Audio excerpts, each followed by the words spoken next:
Hello students, आज हम start करने जा रहे हैं प्रोजेक्टाइल मोशन, जो कि टू डायमेंशनल मोशन का ही एक पार्ट है। भाई हम टू डायमेंशनल मोशन में प्रोजेक्टाइल मोशन और सर्कुलर मोशन के बारे में स्टडी करेंगे। तो सबसे पहले हम स्टार्ट करेंगे प्रोजेक्टाइल मोशन। तो प्रोजेक्टाइल मोशन के अंदर क्या होता है कि हम किसी भी बॉडी को जब हम इस प्रकार से थ्रो करें टू डायमेंशन के अंदर, देखिए जैसे फॉर एग्जांपल हम समझते हैं इसके अंदर, जैसे मान लीजिए एक हमने पार्टिकल को वाई एक्सिस के अलोंग अंडर ग्रेविटी ऐसे प्रोजेक्ट किया, इस तरीके से थ्रो किया, तो ये बॉडी वाई एक्सिस के अलोंग जाएगी, इसकी वेलोसिटी कम होगी कम होगी कम होगी और फाइनली इसकी वेलोसिटी क्या हो जाएगी, जीरो। क्योंकि जो ग्रेविटेशनल एक्सेलरेशन है वो इसके मोशन के अपोजिट एक्ट करेगा, जिससे इसके वेलोसिटी स्लोली ग्रेजुअली कम होती जाएगी और जैसे ही इसकी वेलोसिटी जीरो होगी ये रिटर्न्स बैक होगा और इसी पाथ को पर रिटर्न्स बैक होते हुए वापस उसी पॉइंट पर आ जाएगा। तो ये तो है वन डायमेंशनल मोशन। या हम कह सकते हैं कि इस मोशन के दौरान इसका केवल एक ही कोऑर्डिनेट वेरी करेगा, यानी सिंगल कोऑर्डिनेट वेरी करेगा। जैसे मान लीजिए हमने एक स्टोन को इस तरीके से एक्स एक्सिस के अलोंग थ्रो किया किसी भी वेलोसिटी से, यू इनिशियल वेलोसिटी से, तो क्या होगा कि ये इसी एक्सिस के अलोंग मूव करेगा, एक्स एक्सिस के अलोंग, तो इसका केवल एक्स कोऑर्डिनेट ही वेरी करेगा। तो हम वन डायमेंशन मोशन को हम इस प्रकार से डिफाइन करते हैं कि अगर पार्टिकल इस प्रकार से मूव करे कि टाइम के साथ उसका सिंगल कोऑर्डिनेट वेरी करे, या तो एक्स कोऑर्डिनेट वेरी करे या वाई कोऑर्डिनेट वेरी करे या जेड कोऑर्डिनेट वेरी करे, तो उसे हम बोलेंगे वन डायमेंशनल मोशन। अब मान लीजिए हमने कोई भी पार्टिकल को एक्स वाई प्लेन के अंदर इस प्रकार से किसी थीटा एंगल पर प्रोजेक्ट किया, थीटा एंगल पर। जैसे मान लीजिए हमने क्या किया, एक पार्टिकल को थीटा एंगल पर इस प्रकार से प्रोजेक्ट किया, थीटा एंगल पर, ठीक है। तो इस प्रकार से प्रोजेक्ट किया तो ये एक यूनिक पाथ को प्रोसीड करते हुए आगे बढ़ेगा, यूनिक पाथ को। यहाँ पर मान लीजिए इसकी इनिशियल वेलोसिटी हमने ली यू, एक्स एक्सिस के साथ थीटा एंगल पर हमने इसको थ्रो किया, इसके हमने दो कंपोनेंट बनाए। एक्स एक्सिस के अलोंग इसका इनिशियल वेलोसिटी का जो कंपोनेंट आया वो आया U cos theta, Y axis के अलोंग इसका कंपोनेंट आया U sine theta, U sine theta. तो ये अपने इसके इनिशियल कोऑर्डिनेट, इसके इनिशियल वेलोसिटी के दो कंपोनेंट ले लिए। अब देखें अब क्या होगा स्टूडेंट्स कि इसके पाथ के ईच एंड एवरी पॉइंट पर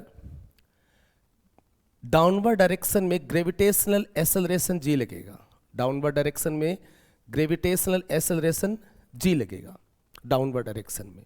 एक्स एक्सिस के अलोंग अगर हम बात करें तो एक्स एक्सिस के अलोंग एक्सेलरेशन जो है वो रहेगा जीरो, क्योंकि एक्स एक्सिस के अलोंग कोई भी किसी भी प्रकार का फोर्स नहीं है।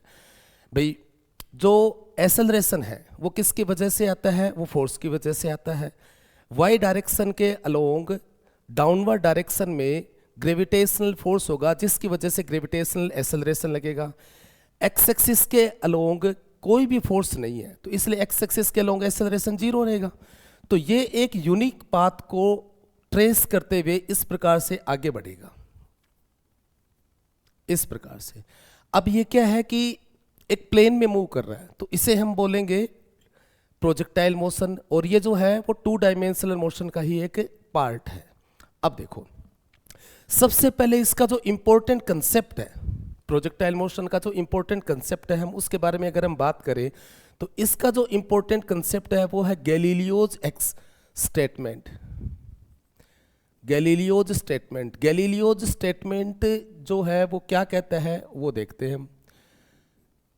गैलीलियोज स्टेटमेंट, गैलीलियोज स्टेटमेंट ये बोलता है कि any two motions which are mutually perpendicular to each other are independent from each other, कि अगर कोई भी दो मोशन एक दूसरे के परपेंडिकुलर है, एक दूसरे के परपेंडिकुलर डायरेक्शन में है, तो वो एक दूसरे पर किसी भी प्रकार का इफेक्ट नहीं डालते।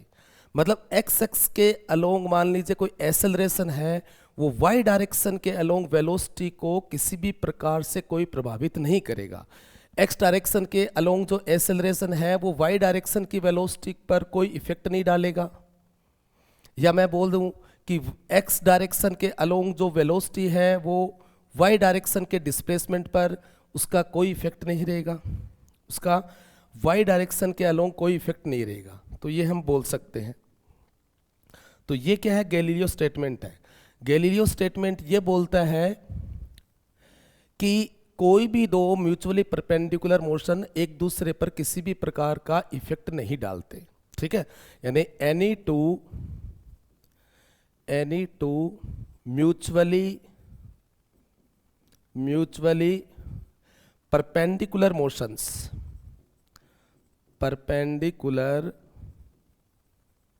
मोशन आर independent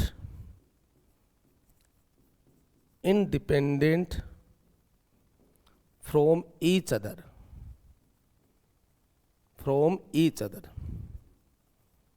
ये गैलीलियो स्टेटमेंट है। और इसी स्टेटमेंट के बेसिस पर हम पूरा का पूरा प्रोजेक्टाइल मोशन की स्टडी करेंगे। तो आगे हम इसमें बात करेंगे, वो देखते हैं। अब देखो, अब हम इसकी आगे स्टडी करते हैं। जैसे एक प्रोजेक्टाइल है, जिस भी पार्टिकल को हम इस तरीके से हॉरिजॉन्टल या वर्टिकल डायरेक्शन के साथ किसी एंगल पर थ्रो करते हैं और वो एक ग्रेविटेशनल एक्सेलरेशन के इफेक्ट में यूनिक पाथ को फॉलो करते हुए या पैराबोलिक पाथ को प्रोसीड करते हुए आगे बढ़ेगा, उसे हम प्रोजेक्टाइल मोशन बोलेंगे। उस पर्टिकुलर पार्टिकल को हम बोलेंगे प्रोजेक्टाइल, इस पार्टिकल को हम बोलेंगे प्रोजेक्टाइल। इस जिस एंगल के साथ में इसको हम प्रोजेक्ट करेंगे या थ्रो करेंगे, उस एंगल को हम बोलेंगे एंगल ऑफ प्रोजेक्शन। इसे हम बोलेंगे एंगल ऑफ प्रोजेक्शन। और ये जो है ये पैराबोलिक पाथ रहेगा। हम आगे इसकी इक्वेशन ऑफ ट्रेजेक्ट्री से ये प्रूव भी करेंगे कि इसका पाथ जो है वो पैराबोलिक होता है। एक्स एक्सिस के अलोंग मैक्सिमम ट्रेवल्ड डिस्टेंस या डिस्प्लेसमेंट बोले तो इसे हम बोलेंगे हॉरिजॉन्टल रेंज। इसे हम बोलेंगे students horizontal range. Y direction के अलोंग ट्रेवल्ड मैक्सिमम डिस्प्लेसमेंट या मैक्सिमम हाइट को हम बोलेंगे maximum vertical height. Maximum vertical height बोलेंगे हम इसे,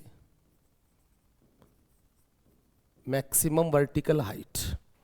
आगे हम बात करेंगे, मैंने आपको अभी गैलीलियो स्टेटमेंट के बारे में बताया कि इसमें एक म्यूचुअली परपेंडिकुलर मोशन एक दूसरे से अनअफेक्टेड होते हैं। तो अब देखो हम क्या करेंगे, एक्स एक्सिस और वाई एक्सिस के अलोंग इक्वेशन ऑफ काइनेमेटिक्स को लिखेंगे, डिस्क्राइब करेंगे। तो ये एक्स एक्सिस लिया हमने और ये हमने लिया वाई एक्सिस। अब देखते हैं, एक्स एक्सिस के अलोंग इनिशियल वेलोसिटी का जो कंपोनेंट है that is U cos theta. Y axis के अलोंग इनिशियल वेलोसिटी का जो कंपोनेंट है that is U sine theta. ये अपने पास में है U X, U cos theta. Y axis के अलोंग इनिशियल वेलोसिटी का जो कंपोनेंट है that is U sine theta. X axis के अलोंग किसी भी प्रकार का कोई भी फोर्स यहां पर नहीं है, इसलिए हम ये बोलेंगे कि एक्स एक्सिस के अलोंग जो एक्सेलरेशन है that would be zero and Y axis के अलोंग जो एक्सेलरेशन है वो माइनस जी। माइनस जी क्यों लिया हमने, यहां पर हमने साइन कन्वेंशन अप्लाई किया। मैंने आपको बताया है कि जब कभी भी हम वन डायमेंशनल मोशन की इक्वेशंस ऑफ काइनेमेटिक्स को लगाते हैं तो उस दौरान हम साइन कन्वेंशन जरूर लेते हैं, ठीक है। वाई एक्सिस के अलोंग अपवर्ड डायरेक्शन को हमने लिया पॉजिटिव। ये आर्बिट्रेरीली है, हम चाहे तो किसी भी डायरेक्शन को पॉजिटिव या नेगेटिव मान सकते हैं। डाउनवर्ड डायरेक्शन को मैंने नेगेटिव मान लिया और इसमें हमने क्या किया कि जो राइटवर्ड डायरेक्शन है उसको हमने ले लिया, राइटवर्ड डायरेक्शन को हमने ले लिया पॉजिटिव। इस तरीके से राइटवर्ड डायरेक्शन को पॉजिटिव ले लिया, लेफ्टवर्ड डायरेक्शन को हमने ले लिया नेगेटिव। Got it. अब देखते हैं हम आगे, इसमें आगे बात करते हैं हम।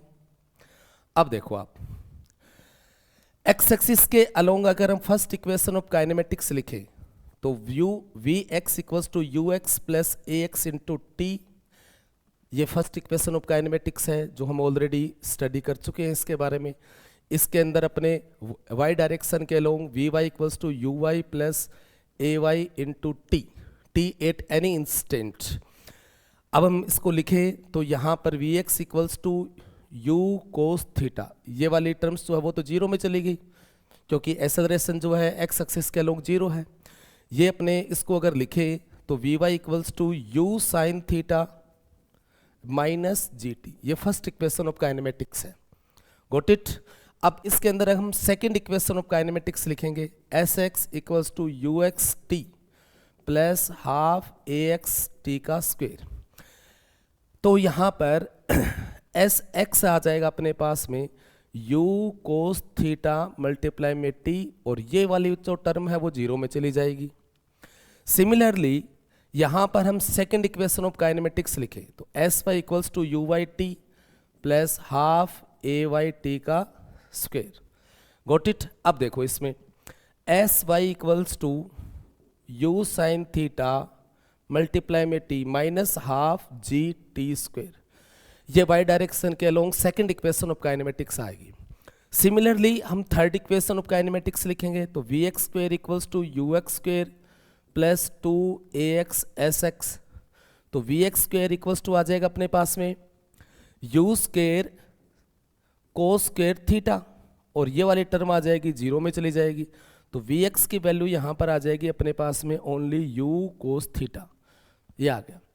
सिमिलरली अब इसमें हम लिखें तो V Y square equals to U Y square plus two A Y S Y, ये आ जाएगा अपने पास में V Y square equals to U square sine square theta, यहाँ पर ये अपने पास में आ जाएगा स्टूडेंट्स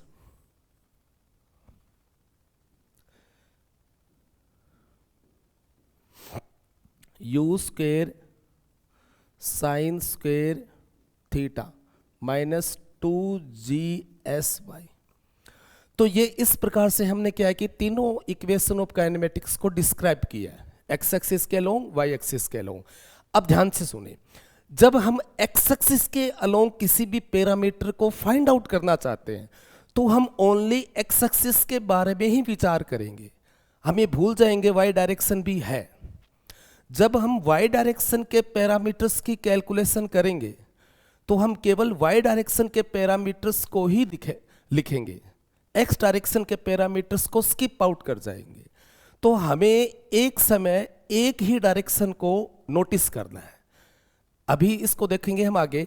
अगर ये कंसेप्ट हमें अच्छे से समझ में आ गया तो ये मान लो कि पूरा प्रोजेक्टाइल मोशन जो है वो इसी कंसेप्ट को प्रोसीड करते हुए आगे बढ़ेगा और हमारा जो टॉपिक है वो एकदम क्रिस्टल क्लियर हो जाएगा। तो आगे हम बात करते हैं इसके बाद में। देखो आप, अब देखते हैं हम आगे इसके बारे में बात और करते हैं। अब देखो, प्रोजेक्टाइल मोशन के दौरान हमें कुछ पैरामीटर्स की कैलकुलेशन करनी होती है, कुछ पैरामीटर्स को हम कैलकुलेट करते हैं, जैसे कि टाइम ऑफ फ्लाइट क्या होता है। तो हमें टाइम ऑफ फ्लाइट हम कैसे कैलकुलेट करेंगे, हम उसकी स्टडी करेंगे अभी। ये u cos theta U X equals to X axis के along horizontal component initial velocity का ये u साइन थीटा। अब हमें टाइम ऑफ फ्लाइट को कैलकुलेट करना है। टाइम ऑफ फ्लाइट का मतलब क्या होगा कि इस पार्टिकल को ग्राउंड से हमने थ्रो किया है तो वापस ग्राउंड तक आने में उसे टोटल कितना टाइम लगेगा। Total time taken by the projectile to returns back on the ground is termed as a time of flight। तो हम टाइम ऑफ फ्लाइट के बारे में हम यहाँ पर बात करेंगे। Time of flight, time of flight, इसके बारे में हम देखते हैं। तो इसको हम ऐसे भी बोल सकते हैं कि the total duration in which the projectile remains is in air। In another words we can say also that time taken by the projectile to return back on the ground is termed as time of flight. Let's see total time, total duration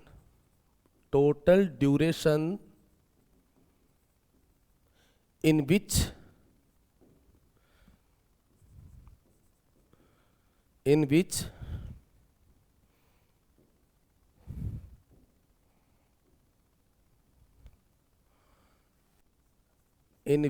projectile remains is in air. ये हमें calculate करना है, तो हम किस तरीके से इसको कैलकुलेट करेंगे वो देखते हैं।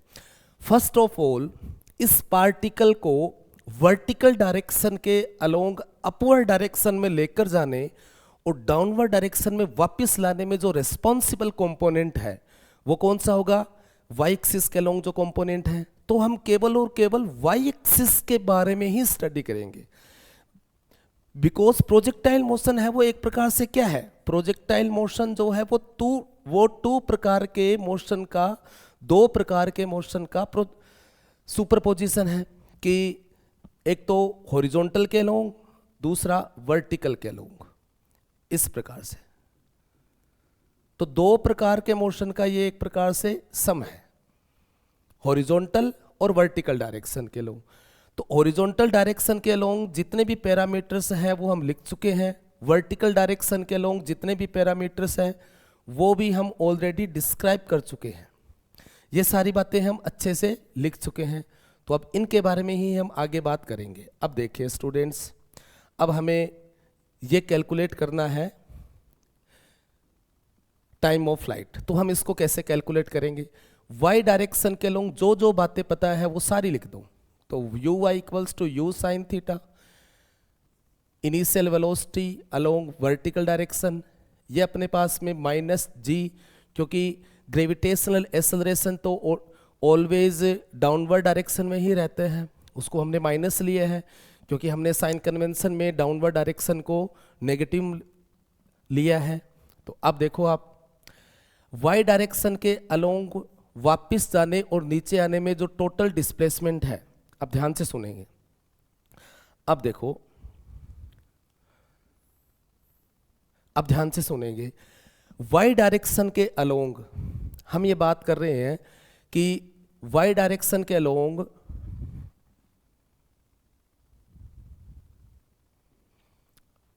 टोटल डिस्प्लेसमेंट, तो पार्टिकल जो है वो जितना ऊपर गया उतना नीचे वापस आया। तो वाई डायरेक्शन के अलोंग जो डिस्प्लेसमेंट है वो कितना हुआ अपने पास में? 0। इसको अपने से समझते हैं। इनिशियली हमने प्रोजेक्टाइल को ओरिजिन से थ्रो किया, तो इसका कोऑर्डिनेट है 0,0। Let this displacement is r, ये हॉरिजॉन्टल रेंज है जिसे हमने r से इंडिकेट किया है। तो जहां पर ये पार्टिकल या प्रोजेक्टाइल स्ट्राइक करेगा उसके कोऑर्डिनेट हो गए r,0। वाई डायरेक्शन का इनिशियल कोऑर्डिनेट इनिशियली भी 0 है और फाइनली भी 0 है, ठीक है। तो वाई डायरेक्शन के अलोंग जो डिस्प्लेसमेंट हुआ वो कितना हुआ? 0। अब देखो आप, इसके बाद में हम आगे और बात करते हैं। हमें क्या निकालना है? Time of flight, capital T, ये हमें कैलकुलेट करना है।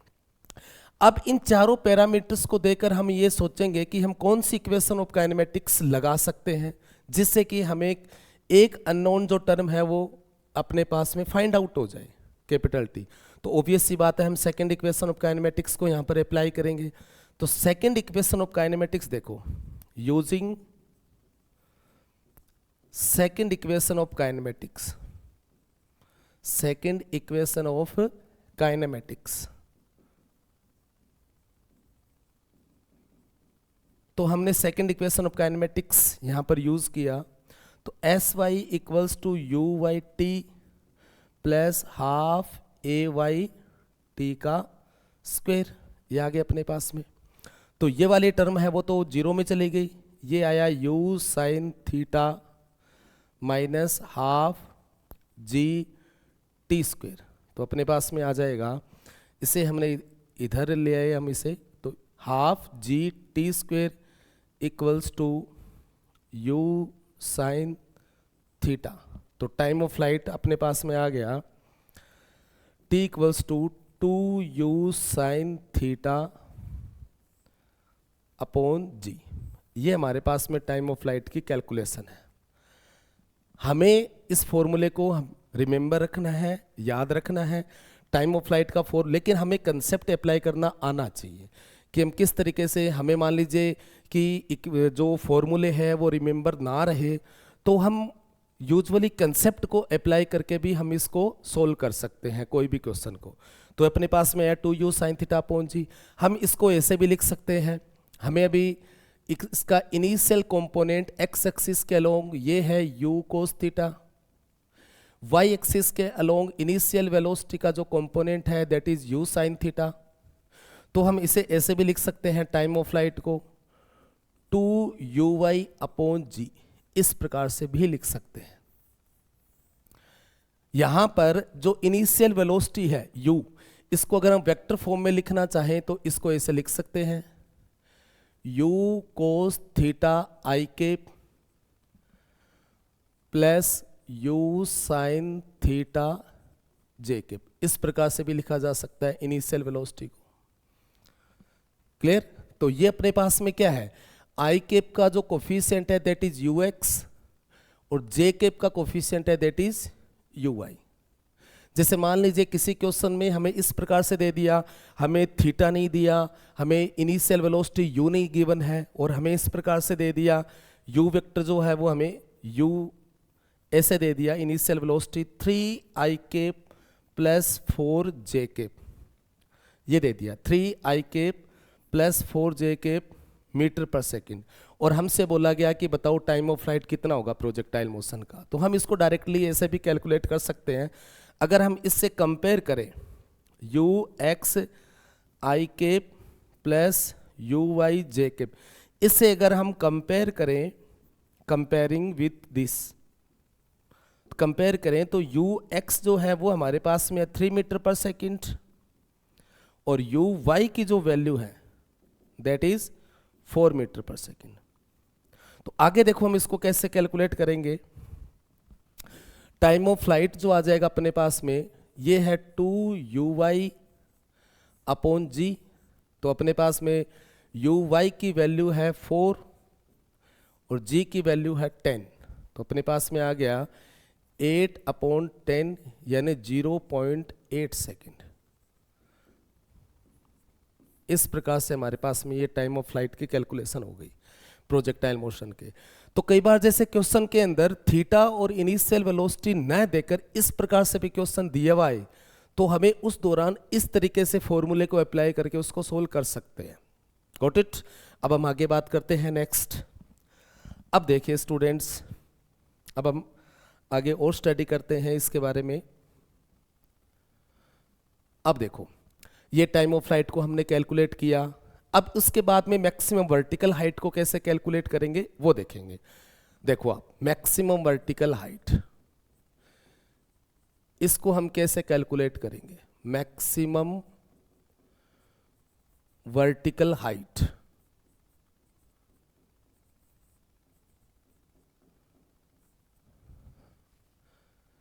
ये देखो मैक्सिमम वर्टिकल हाइट को हम कैसे कैलकुलेट करेंगे वो देखते हैं। जैसे हमने प्रोजेक्टाइल को ऐसे थ्रो किया है एक्स वाई प्लेन के अंदर, ये जो वर्टिकल डायरेक्शन में यानी वाई एक्सिस के अलोंग प्रोजेक्टाइल द्वारा अचीव्ड जो हाइट है मैक्सिमम हाइट, उसे हम बोलेंगे मैक्सिमम वर्टिकल हाइट। यानी हम बोलेंगे ये u इनिशियल वेलोसिटी, ये थीटा एंगल, ये अपने पास में u कोस थीटा, ये अपने पास में u साइन थीटा। ठीक है, अब हमें मैक्सिमम वर्टिकल हाइट को कैलकुलेट करना है, तो इसे हम कैसे कैलकुलेट करेंगे। तो सबसे पहले ये बात देखते हैं कि ये कौन सी डायरेक्शन के अलोंग है, कौन से पैरामीटर्स को हमें नोटिस में रखना है। तो मैंने आपको गैलीलियो स्टेटमेंट बताया था कि हमें जिस डायरेक्शन के पैरामीटर्स को कैलकुलेट करना है उसी डायरेक्शन के बारे में हम सोचेंगे और उसी डायरेक्शन के पैरामीटर्स को ही राइट डाउन करके जो वैलिड इक्वेशन ऑफ काइनेमेटिक्स है उसे हम अप्लाई करेंगे। Got it? तो देखते हैं हम। तो यहां पर देखो मैक्सिमम वर्टिकल हाइट जो वो वाई डायरेक्शन के लोग है, तो हमें वाई डायरेक्शन के पैरामीटर को यहां पर डिस्क्राइब करना है। तो U Y equals to U sine theta, A Y लिखेंगे हम माइनस जी, ये डाउनवर्ड डायरेक्शन में। एक बात और देखो आप, जब हम किसी भी स्टोन को या किसी भी पार्टिकल को थ्रो करते हैं, वर्टिकली थ्रो करते हैं, तो उसकी वेलोसिटी है वो धीरे धीरे स्लोली डिक्रीज होती जाती है, क्योंकि नीचे की ओर ग्रेविटेशनल एक्सेलरेशन होता है। हमने रेक्टिलिनियर मोशन में हम इस बात को पढ़ चुके हैं, स्टडी कर चुके हैं कि जब कभी भी एक्सेलरेशन जो है वो मोशन के ऑपोजिट डायरेक्शन में हो तो वो वेलोसिटी को डिक्रीज करता है। जैसे हमने जैसे इस प्रोजेक्टाइल मोशन के दौरान पार्टिकल जैसे जैसे ऊपर जाएगा इसकी वेलोसिटी कम होती जाएगी, क्योंकि ग्रेविटेशनल एक्सेलरेशन डाउनवर्ड है, तो वेलोसिटी ग्रेजुअली कम होगी कम होगी कम होगी और अंत में क्या होगी, कम होती होती जीरो हो जाएगी। तो मैक्सिमम वर्टिकल हाइट पर अगर हम बात करें तो वर्टिकल डायरेक्शन के अलोंग जो वेलोसिटी का कंपोनेंट होगा वो जीरो होगा। मैक्सिमम हाइट पर वर्टिकल डायरेक्शन के अलोंग जो वेलोसिटी का कंपोनेंट होगा दैट वुड बी जीरो। तो हम यहां पर लिख सकते हैं कि जो फाइनल वेलोसिटी है वाई एक्सिस के अलोंग वो होगी जीरो।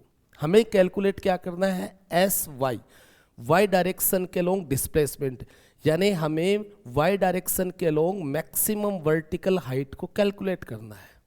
तो आप देखो कौन सी इक्वेशन लगाएंगे।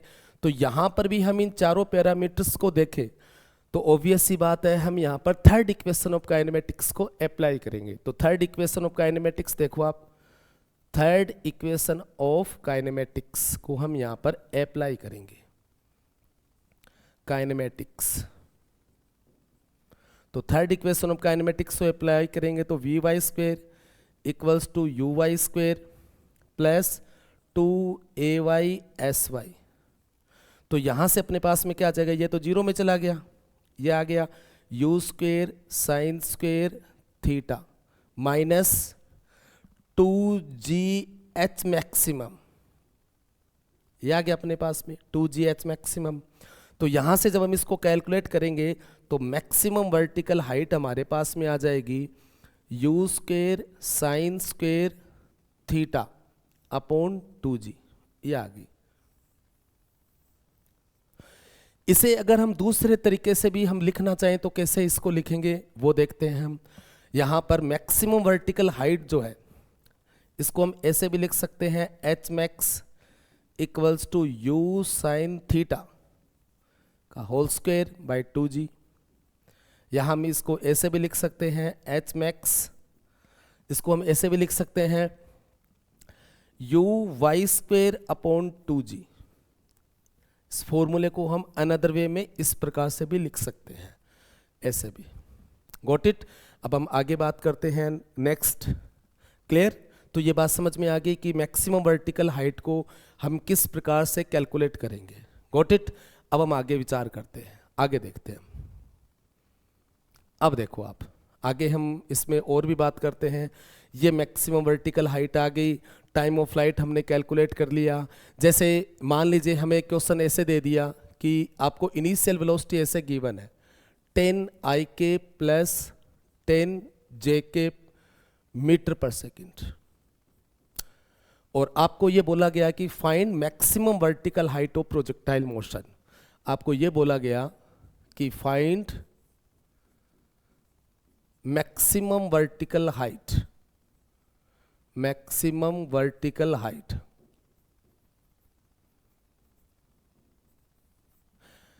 Maximum vertical height. तो इसमें हमें न तो एंगल ऑफ प्रोजेक्शन दिया हुआ है, ठीक है, तो यहां पर अपने कैसे निकालेंगे, H max equals to U Y square upon 2g। हम इसको कंपेयर करेंगे इससे, u vector equals to U X I cap plus U Y J cap, इसे हम कंपेयर करेंगे। तो जब इसे हम कंपेयर करेंगे तो जे केप का कोफिशिएंट जो है वो अपने पास में क्या है, U Y, that is 10 metre पर सेकेंड। तो अब हम इसको कैलकुलेट करेंगे तो मैक्सिमम वर्टिकल हाइट कैसे आएगी, एच मैक्स इक्वल्स टू 10 का स्क्वायर अपॉन 2g, यह है अपने पास में। तो यहां से क्या आएगा, ये 100 अपॉन में 20, तो यह आ जाएगा 5 मीटर। ये आ गया अपने पास में 100, ये अपने पास में मैक्सिमम वर्टिकल हाइट जो वो आ गई 5 मीटर। तो इस प्रकार से हम इसको कैलकुलेट कर सकते हैं मैक्सिमम वर्टिकल हाइट को कि क्या होगी। अब हम आगे इसके और भी पैरामीटर्स के बारे में बात करते हैं, जैसे टाइम ऑफ फ्लाइट हो गया, मैक्सिमम वर्टिकल हाइट हो गई। सिमिलरली आगे हम बात करेंगे इसमें another parameter that is horizontal range. ये हॉरिजॉन्टल रेंज हम किस प्रकार से कैलकुलेट करेंगे वो देखेंगे। ये u, ये थीटा, ये u कोस थीटा, ये u साइन थीटा, ठीक है। तो अब हम इसमें कैलकुलेट करेंगे स्टूडेंट से हॉरिजॉन्टल रेंज। हॉरिजॉन्टल रेंज है वो क्या होगी वो देखते हैं। अब देखो आप, हॉरिजॉन्टल रेंज, हॉरिजॉन्टल रेंज जिसे हम R से डिनोट करते हैं, कैपिटल R से, ये हम किस तरीके से कैलकुलेट करेंगे वो देखते हैं। अब देखो आप, हॉरिजॉन्टल रेंज कैसे कैलकुलेट करेंगे। सबसे पहली बात तो ये है कि हॉरिजॉन्टल रेंज जो है वो कौन से एक्सिस के अलोंग है वो देखेंगे हम। हॉरिजॉन्टल रेंज जो है वो हमारे सामने एक्स एक्सिस के अलोंग है, एक्स एक्सिस के अलोंग, और इसे मैंने कैपिटल R लिया है और यही हमें कैलकुलेट करना है। Got it. एक्स एक्सिस के अलोंग जो मैक्सिमम ट्रेवल डिस्टेंस है या मैक्सिमम ट्रेवल डिस्प्लेसमेंट है वो है कैपिटल R, जिसे हमें कैलकुलेट करना है। तो इसे हम कैसे कैलकुलेट करेंगे वो देखते हैं। अब देखो आप, तो सबसे पहले तो हम इसे डिफाइन कैसे करेंगे, maximum displacement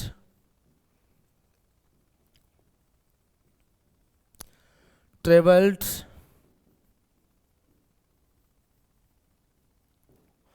along horizontal axis,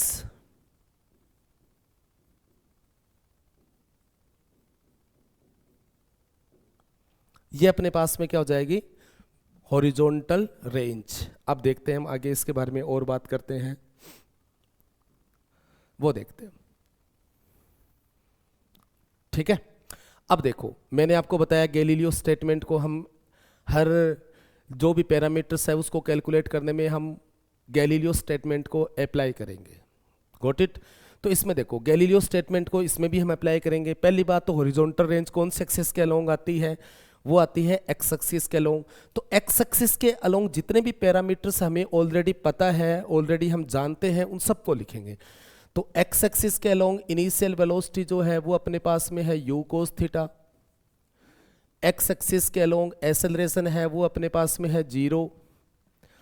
x axis के अलोंग जो टाइम ऑफ फ्लाइट है, या मैं बोलूं कि टाइम, कि पार्टिकल को हमने यहां से ओरिजिन से फेंका और या ग्राउंड से फेंका, तो वापस ग्राउंड तक आने में जो टाइम लगा है वही तो टाइम ऑफ फ्लाइट है। तो ये टाइम अपने को कितना लगा है, 2u sin theta upon g। हमें कैपिटल R कैलकुलेट करना है, मतलब हॉरिजॉन्टल रेंज कैलकुलेट करनी है। इन चारों पैरामीटर्स को देखकर हम इस आइडिया पर पहुंच सकते हैं कि हमारे यहाँ पर इसमें सेकंड इक्वेशन ऑफ काइनेमेटिक्स का यूज करेंगे। तो एस एक्स ये हमें equals to U X T plus half A X T का स्क्वायर। एस एक्स क्या है हमें R, यू एक्स क्या है u cos theta, capital T क्या है 2u sin theta upon g। जब हम इसको कैलकुलेट करेंगे तो R जो हॉरिजॉन्टल रेंज है वो हमारे सामने आएगी 2u² sine theta cos theta upon G, ये आ गया अपने पास में। अब हम देखो, हम ये जानते हैं बेसिक मैथमेटिक्स से कि साइन 2 थीटा का जो फॉर्मूला होता है वो होता है 2 साइन थीटा कोस थीटा। तो हमारे सामने ये आ गया अपने पास में U square 2 sine theta cos theta upon G. अब देखो, आप इसे हम क्या लिख सकते हैं, R equals to U square sine 2 theta upon G. ये हॉरिजॉन्टल रेंज का फॉर्मूला है। Got it. चलिए आगे हम नेक्स्ट डे बात करेंगे।